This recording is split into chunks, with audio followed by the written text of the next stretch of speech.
Mesdames et messieurs, bienvenue si vous nous rejoignez à l'instant. Voici les titres de cette édition de l'actualité. À la une politique, élection régionale du 6 décembre prochain. La liste conduite par Sa Majesté Mbok Baleba Jean-Marie remporte haut la main. Et toujours au sujet des élections régionales, la première session de droit s'est tenue ce jour à Yaoundé. Occasion pour Eno Abraham Egbe, président du Conseil électoral Elecam, de galvaniser son équipe. On en parle dans quelques minutes. Crise anglophone dans le Nozo, la stupeur continue de régner dans les cœurs des populations. Les affrontements se poursuivent entre séparatistes et forces de défense. Dans ce journal, nous entendrons la désolation d'une population totalement médusée. Et puis l'actualité internationale de ce mercredi nous emmènera aux États-Unis dans le sud-est où les ouragans visiblement dictent leur loi. Voilà pour le sommaire. Mesdames et messieurs, bienvenue au 19h45.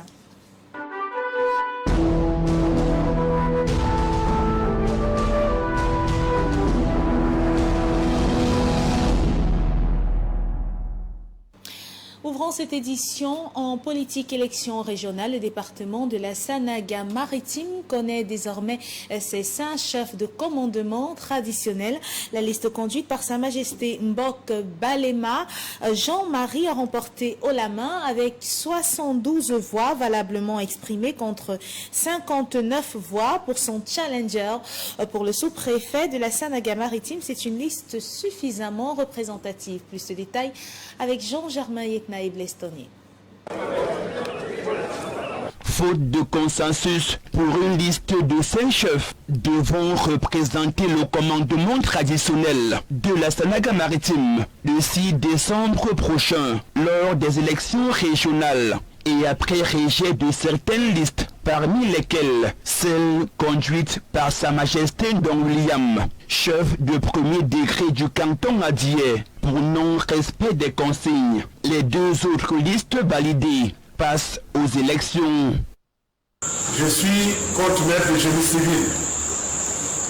Je connais les problèmes que connaissent notre département, à savoir les infrastructures. J'ai été député de la nation. Je vous ai représenté, pour ceux qui me connaissent, ils savent que lorsque j'avance, je ne recule pas. Je demande vos suffrages pour que vous soyez bien représentés là-bas au conseil régional. Je me battrai pour la cause des chefs en premier. Je me battrai pour la cause de mon département ensuite. Et je me battrai pour notre nation tout entière. Je sollicite vos suffrages parce que j'estime que je suis capable de défendre les intérêts de notre département au niveau régional. J'en ai la capacité, j'en ai les moyens et tout ce que je vous demande, c'est que vous puissiez me soutenir dans cette mission qui est la nôtre. Passer la profession de foi de chaque candidat tête de liste, les garants des traditions ancestrales sont appelés aux urnes. Et après dépouillement, la liste conduite par Sa Majesté Mbok Balema Jean-Marie remporte haut la main avec 72 voix valablement exprimées contre 59 voix pour son challenger, Sa Majesté Bayemi Marcel, et 3 bulletins nuls. J'ai beaucoup appris dans le métier politique. Et c'est peut-être la raison de notre réussite aujourd'hui. Et puis, dans notre liste, on n'avait que des hommes de choix. Vous devez donc comprendre ma clairvoyance par rapport à mon expérience politique pour arriver au résultat que nous connaissons. Je suis tout à fait satisfait parce que ma liste a été retenue et en plus plébiscitée par un vote. Je ne peux que être un chef satisfait. Là maintenant, le travail commence. Parce que nous avons un devoir, n'est-ce pas, de porter la Sanaga-Maritime. Une issue favorable pour le préfet après toute une journée pour départager les chefs à la mairie d'Edéa Premier. De compte, nous avons une liste qui reflète la volonté des chefs et nous constatons que la liste qui est gagnante, elle représente toutes les sensibilités sociologiques ainsi que tous les critères qui ont été prédéfinis. Je profite donc de l'occasion pour demander à l'ensemble des chefs de soutenir tout cela qu'ils ont eux-mêmes choisi et à ceux qui ont été choisis de défendre valablement l'ensemble du département au sein du Conseil. Et en attendant le jeudi du 6 décembre prochain, Sa Majesté Mbok Balema Jean-Marie, chef de 2e degré du canton Babimbindoum, Sa Majesté Etotoke Epouné Albert, chef de 2e degré du canton Yakalak à Mouanko, Sa Majesté Marop Mborlen, chef de 2e degré du canton Hendebikok, Sa Majesté Matanda Eugène, chef de 2e degré à Edea 2e, et Sa Majesté Mbungoum Samuel, chef de 3e degré, Yabi Mapan, à Edea 1er, constitue la liste des 5 chefs du commandement traditionnel de la Sanaga maritime. Et toujours dans le sillage des préparatifs de ces élections régionales qui se tiendront le 6 décembre 2020 prochain, la première session de plein droit s'est tenue à Yaoundé ce jour sous la houlette du professeur Eno Abraham Egbe, président d'Elections Cameroun, qui n'a pas tari de messages galvanisateurs en l'endroit de toute son équipe. Nos reporters Jean-Oscar Libork et Mohamed Essoumba ont assisté depuis Yaoundé. Les membres du conseil électoral vont siéger de plein droit ce matin. L'élection des conseils régionaux du 6 décembre prochain. Élection Cameroun fait sa bulle et tient son tout premier conseil électoral de plein droit. Premier point à l'ordre du jour, il y a eu examen et adoption du projet de l'ordre du jour qui a abouti à la première déclaration du président du conseil électoral, Eno Abraham Egben, devant les hommes et femmes des médias nationaux et internationaux. Les membres viennent de sortir fraîchement du terrain. Ils ont évalué la situation sur le terrain et l'état des préparatifs. En ce moment, l'état d'esprit est bon. Nous sommes là pour affiner les derniers réglages en vue d'attendre les dossiers qui vont nous parvenir dans quelques jours. Après quoi, le huis clos qui a précédé les propos liminaires du président du conseil électoral, qui est revenu sur la procédure en cours et les moyens mis à la disposition pour que les toutes premières élections régionales soient une réussite. Nous sommes face à l'espoir. L'élection des conseillers régionaux du 6 décembre 2020 annonce seulement le mérite de permettre la mise en place de l'ultime palier institutionnel de la République, et elle marque également sur le plan constitutionnel un tournant décisif dans l'achèvement du processus de décentralisation si bien entamé par le gouvernement. Nous sommes à la croisée des chemins, à une étape cruciale qui exige de nous tous d'accorder une profonde attention aux détails et d'exercer le plus grand patriotisme. Ces qualités et valeurs républicaines, on en veut point se retrouvent dans chacun de nous ici présents. Il faut dire que les 16 élections s'annoncent dans un contexte marqué par la tenue récente des élections des conseillers municipaux le 9 février 2020 qui constitue par ricochet le corps ou les corps électoraux de ces premières élections régionales au Cameroun. Nous avons bien commencé. Il ne reste plus qu'à terminer tout en beauté. Et maintenant, parlons de la crise sécuritaire dans le Nozo. Les querelles, les affrontements entre les séparatistes et forces de défense se perpétuent et la peur gagne de plus en plus les populations déplacées qui n'arrivent plus à se rendre dans les zones en crise et ce même pour assister aux obsèques de leurs propres proches. Denise Ebele et Mohamed Essoumba nous en donnent quelques explications. Malgré toutes les mesures prises par le gouvernement de la République, le cessez-le-feu n'a toujours pas eu lieu dans les régions anglophones. Les affrontements entre les forces de défense et de sécurité et les séparatistes continuent de faire des victimes, une situation qui affecte profondément le vécu quotidien des populations. Et ceux qui ont pu se déplacer se sentent toujours très affectés par les conséquences de la crise. Difficile pour ces derniers de vivre loin de leur. Encore plus difficile pour eux de ne pouvoir assister aux obsèques de leurs proches. Ça nous fait mal en vrai parce que quand on perd un papa, Nous tous, on devait être là, tu vois, on fait les manifestations traditionnelles. Ici, à Yaoundé, ça ne donne pas parce qu'on a peur de nos vies. Today, the burial is taking place at home, but we don't have the access to go to bury him, to give him the last honor. 4 ans après le début des affrontements, la menace est permanente, malgré la normalité apparente que l'on peut apercevoir de temps en temps dans les rues de Buea et de Bamenda. La situation de Bamenda, je n'ai pas encore vécu ça moi-même, sauf ces jours-ci que mon père est mort. Ce n'est pas question de moyens, parce que si les moyens il y avait, mais pour entrer au village c'est un peu difficile, les voitures ne partent plus au village. Et même si tu trouves une moto qui va te porter, ta vie est risquée. Tu ne sais pas si tu vas arriver ou tu ne vas pas arriver. Parfois en route, on te conforte, tu prends la moto, ça peut être les embassonnés. On peut tirer sur eux, on tire aussi sur toi. Même le grand dialogue national, dialogue de tous les espoirs, n'a pas pu ramener la paix dans les rues de Bamenda et de Buea. Ces rues, jadis paisibles et accueillantes, sont aujourd'hui devenues très hostiles et surtout dangereuses. Elles portent profondément les stigmates de la crise. Arrive Bamenda, mais pour arriver au village, on peut te kidnapper et la famille va encore souffrir au lieu d'enterrer le parent que tu as perdu. On va encore dépenser plus pour te sauver dans les mains de gens qui t'ont kidnappé. Vous l'avez bien constaté, mesdames et messieurs, la situation sécuritaire au Cameroun devient de plus en plus inquiétante. C'est d'ailleurs ce qui a poussé Monseigneur Abraham Comé à faire une sortie médiatique au sujet de la tenue prochaine des élections régionales le 6 décembre 2020. Les précisions de Priscille Messeni.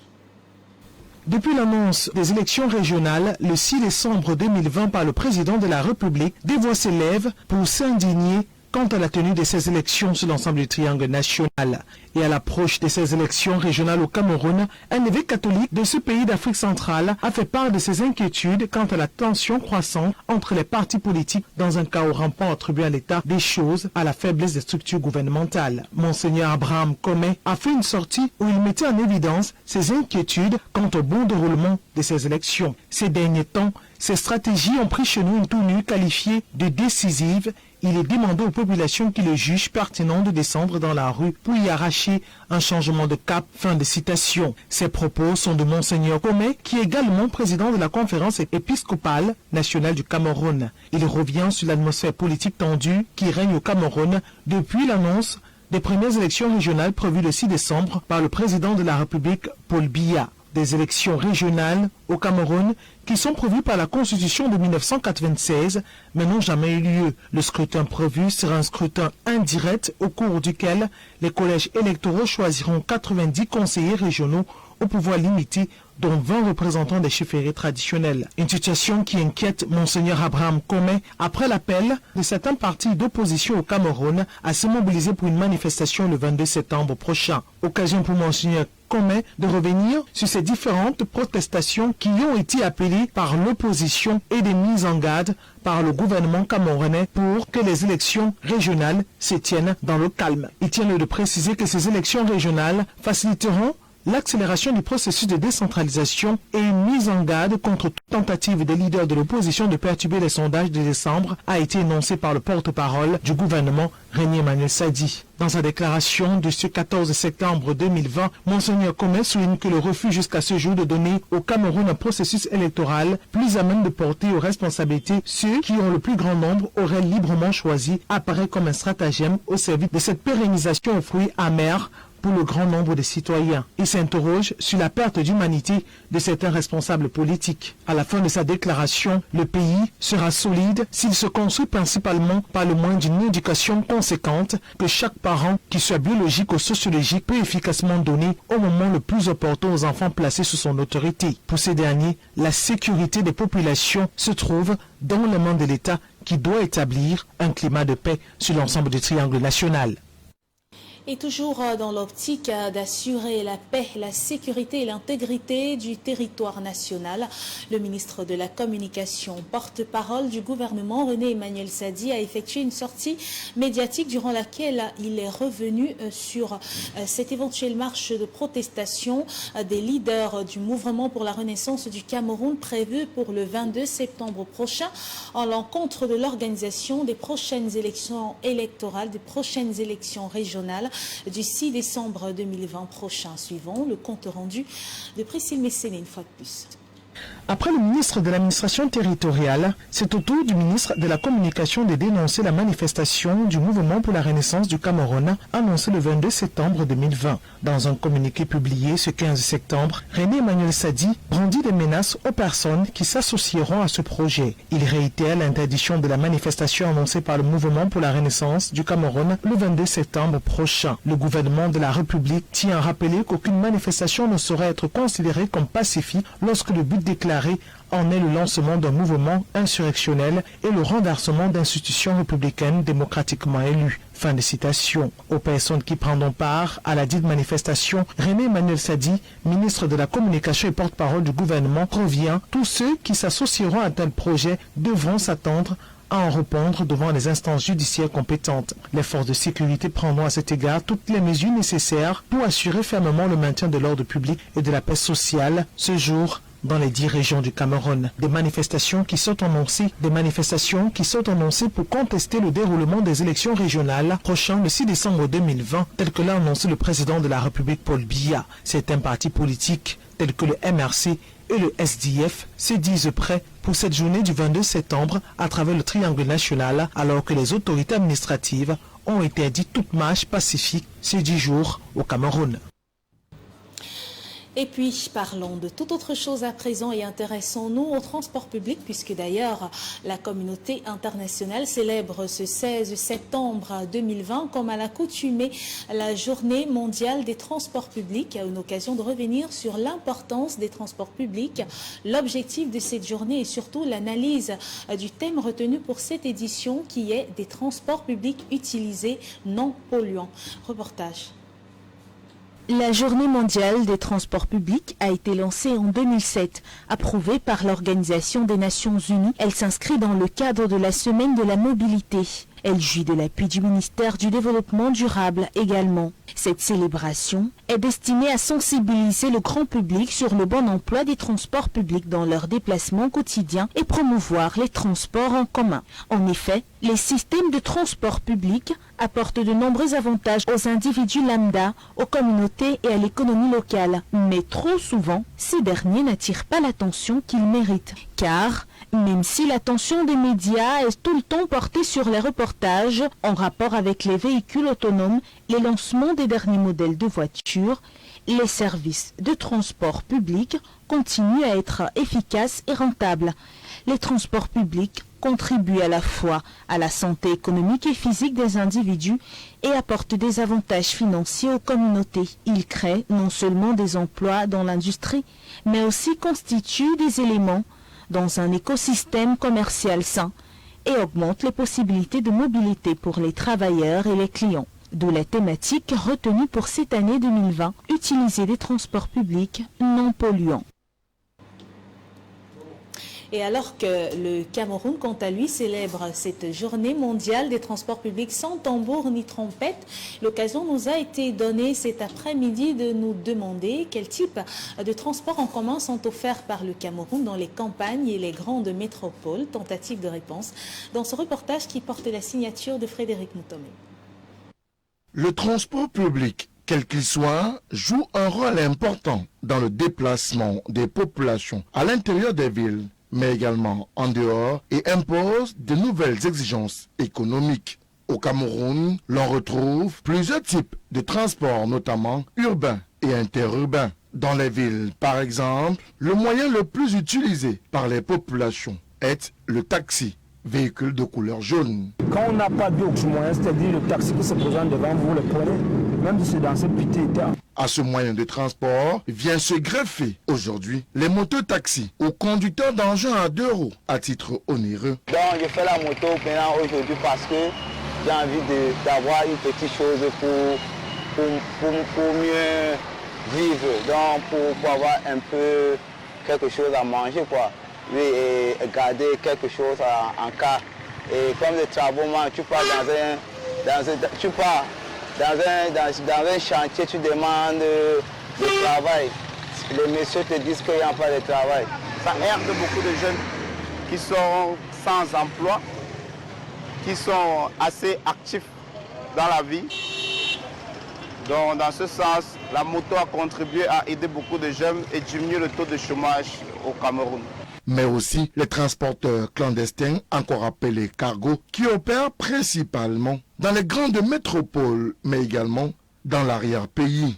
Même si les bensikines et les clandos sont très souvent en marge de la réglementation en vigueur en la matière, ils sont reconnus comme utiles et nécessaires pour le déplacement des populations. À ces mots, il faut également ajouter le transport par bus dans les villes. Hier, on a connu la Sotuc. Aujourd'hui, il y a la Socature, malgré ses nombreux déboires. Le Cameroun compte également le train comme moyen de transport public. Autrefois géré par la régie Fercam, cette Camrail qui détient aujourd'hui le monopole de la circulation sur le rail. Ce mode de transport permet de partir de Ngaoundéré pour Douala, passant par Yaoundé, même si l'avion et les navires peuvent également être considérés comme des moyens de transport au pays de Paul Biya. Ces deux moyens de mobilité sont très mal connus par le commun des populations pour servir en la matière, mais qui jusqu'ici préfèrent utiliser la moto, le taxi ou le bus pour se rendre d'un point à un autre. Il reste attendu comme autre moyen annoncé par les pouvoirs publics, le tramway dans les grandes métropoles du Cameroun, notamment Douala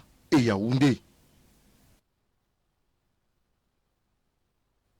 Merci à vous, Frédéric Moutomé, et toujours au sujet de ce dossier consacré à la célébration de la journée mondiale des transports publics dans ce journal. Je vous propose tout de suite de nous rendre au niveau de l'axe routier Douala-Bafoussam, dans la nationale numéro 5, pour nous enquérir de l'état des routes, et le constat est clair.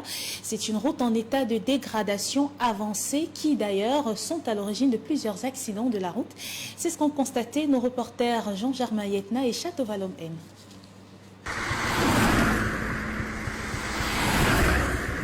Si l'excès de vitesse, la vétusté des véhicules, le non-respect du code de la route et autres irresponsabilités des chauffeurs sont généralement à l'origine de nombreux cas d'accidents de la circulation sur cette nationale numéro 5, axe lourd, Douala-Bafoussam. La dégradation très avancée de l'infrastructure routière a aussi une part de responsabilité. Comme vous voyez être fou là, on vient de temps en temps verser les pieds, les cailloux, on ne sait pas si ce sont les pierres qui sont devenus le goudron ici. En cet endroit-ci là, vous trouvez de temps en temps les voitures dans les brousses, les roues crevées de tous les sens ici là, comme vous voyez là. C'est terrible. C'est la mauvaise image de la route. Le pont n'est pas fait, il est encore très propre et très solide. Donc le pont n'est pas... C'est l'idée qu'on nous avait, mais nous-mêmes on a constaté le bas du pont est encore bien solide. Des nids de poules et crevasses qui se sont formés entre-temps sur la chaussée, notamment au niveau des arrondissements de Mandjo, Lonako et Nkonsamba 3e, ont eu le temps de prendre des proportions inquiétantes, et ce devant le regard impuissant des automobilistes. Le coup de niveau, elle est vraiment endommagée. Ce n'est pas seulement au niveau du pont de Bonem, mais vous avez des nids de poules tout au long de la route qui part de Douala à Bafoussam. D'abord, Carrefour Ndounger Village, vraiment, ça ne va pas. Oui, Carrefour Ndounger Village, ça ne va pas. Si on attend vraiment qu'il y ait mort d'homme, c'est que vraiment ça ne va pas donner. Il faut qu'on arrange ça. Vous parlez encore de l'énervosité. Ça m'énerve, je ne sais pas moyen. Ça m'énerve. Parce que quand je vois les roues sont mes confrères là, les roues sont crevées là dans la nuit. Et sont dans les zones comme ça, ils sont les agresseurs, parce qu'il n'y a pas de maison ici. Ça m'énerve absolument. Que l'État vienne arranger comme nous voyons ensemble, non? Il faut que l'État vienne arranger ça comme nous voyons tous ensemble. Et c'est pas seulement ici. Quand vous arrivez au Carrefour Ndounger Village, alors c'est la catastrophe. Balondo, là, sur le pont, Mbiroupe, c'est très grave. Le sang des usagers de la route qui ne cesse de couler sur la nationale numéro 5 à cause du piteux état de la route n'est-il pas encore suffisant pour attirer l'attention de l'autorité en charge. Là est toute l'interrogation.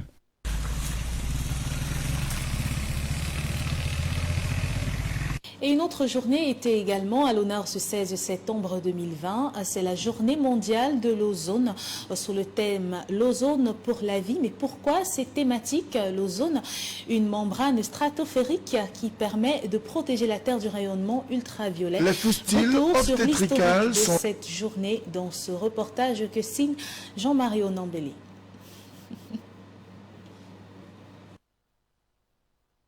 Une pathologie qui touche principalement la couche féminine de la population de la région, de l'extrême nord du Cameroun. La fissure obstétricale, qui est connue comme étant une communication soit sur la poche à urine, soit sur la poche à sel, ce qui fait que les huiles et les sels coulent en continu. Dans ce bouclier protecteur, ils ont sonné l'alarme. Surtout causé par les gaz appauvrissant la couche d'ozone et utilisés dans les aérosols et les systèmes de refroidissement tels que les réfrigérateurs et les climatiseurs, menacent d'augmenter les cas de cancer de la peau et de la cataracte et d'endommager les plantes, les cultures et les écosystèmes. L'abandon progressif des substances qui appauvrissent la couche d'ozone a non seulement aidé à protéger cette couche d'ozone pour des générations actuelles et futures, mais a également contribué aux efforts déployés par la communauté internationale pour faire face au changement climatique. La journée internationale de la protection de la couche d'ozone, qui a lieu le 16 septembre de chaque année, célèbre cette réalisation. Cette journée démontre que les décisions et nos actions collectives guidées par la science sont le seul moyen de résoudre les grandes crises mondiales. En cette année 2020, marquée par la pandémie de Covid-19 qui a entraîné des difficultés sociales et économiques, le message porté par les accords sur la protection de l'ozone nous montre que travailler ensemble en harmonie et pour le bien collectif est plus important que jamais. Le thème de cette journée pour l'année 2020 est l'ozone pour la vie. Un thème qui nous rappelle que non seulement l'ozone est crucial pour la vie sur Terre, mais que nous devons contribuer à protéger la couche d'ozone pour les générations futures. En santé, c'est une bonne nouvelle. Rendons-nous à l'extrême nord Cameroun, où désormais l'hôpital régional bénéficie d'un centre de prise en charge des patients atteints de fistules obstétricales. Les activités du dit centre ont donc démarré et elles étaient présidées par Mindy Yawa Bakari, gouverneur de la région de l'extrême nord. Le compte rendu avec Frédéric Moutomé.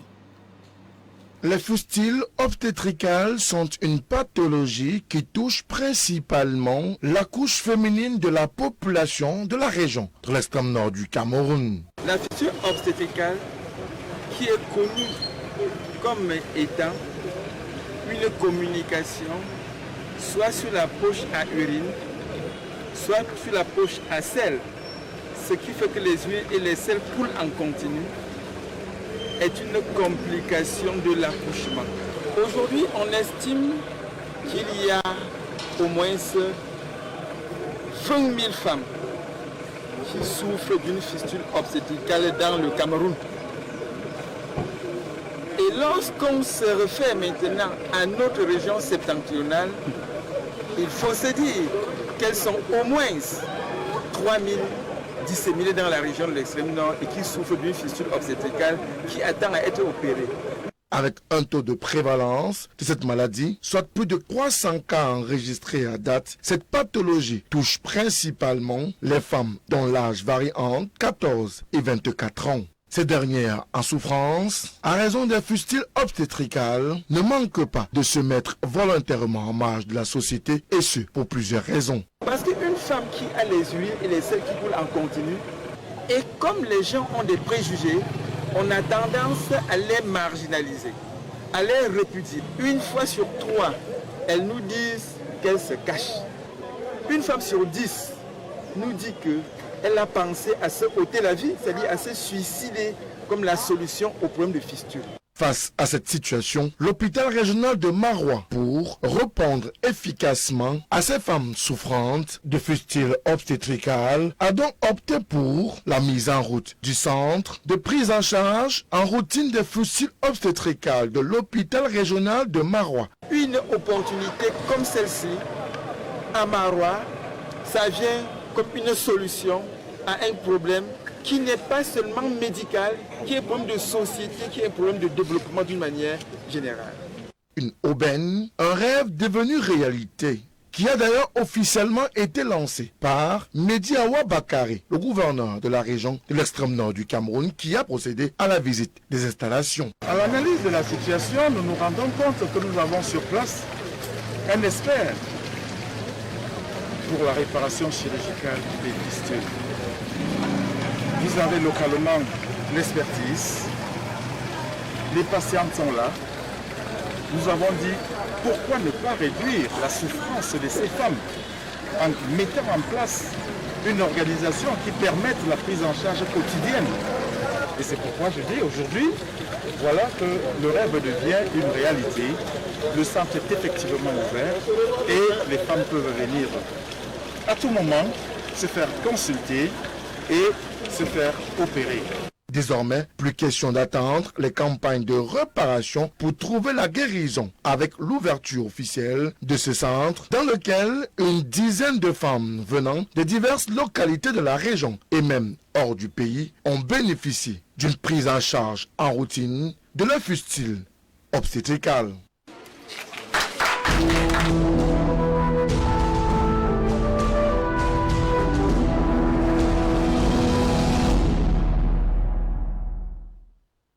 Puis à l'international, rendons-nous tout de suite aux États-Unis d'Amérique et précisément dans la région du sud-est qui est submergée par des vents violents, des inondations, des coupures d'électricité et surtout des pluies torrentielles qui s'abattent sur toute la région. Suivant le récit des faits avec nos confrères d'Euronews. L'ouragan Sally souffle sur les États américains de l'Alabama et de la Floride depuis ce mercredi matin. Classé en catégorie 2, Sally charrie des bourrasques dépassant les 150 km/h, bourrasques accompagnées de pluies qui ont provoqué des inondations, notamment à Pensacola. Les rues de cette ville de 50 000 habitants se sont transformées en torrents, comme le montrent ces images. Le Centre national des ouragans parle d'inondations catastrophiques et historiques. 500 000 foyers ont déjà été privés d'électricité en Alabama et en Floride.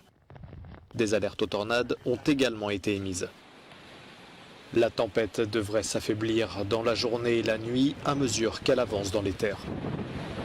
Avec le réchauffement de la surface des océans, les ouragans deviennent plus forts et les scientifiques prévoient une augmentation de la proportion de cyclones de catégorie 4 et 5. Et c'est ici que s'achève ce journal. Vous pouvez le suivre sur la page officielle LTM TV officielle via le réseau social Facebook.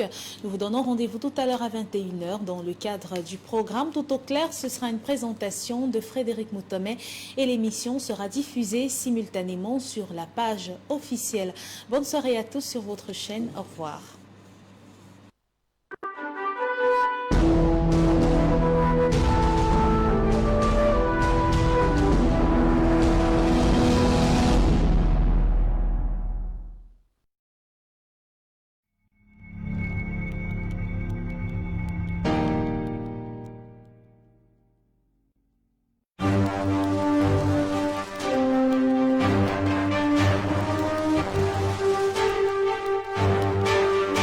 LTM, la télévision du monde inspirée par vous.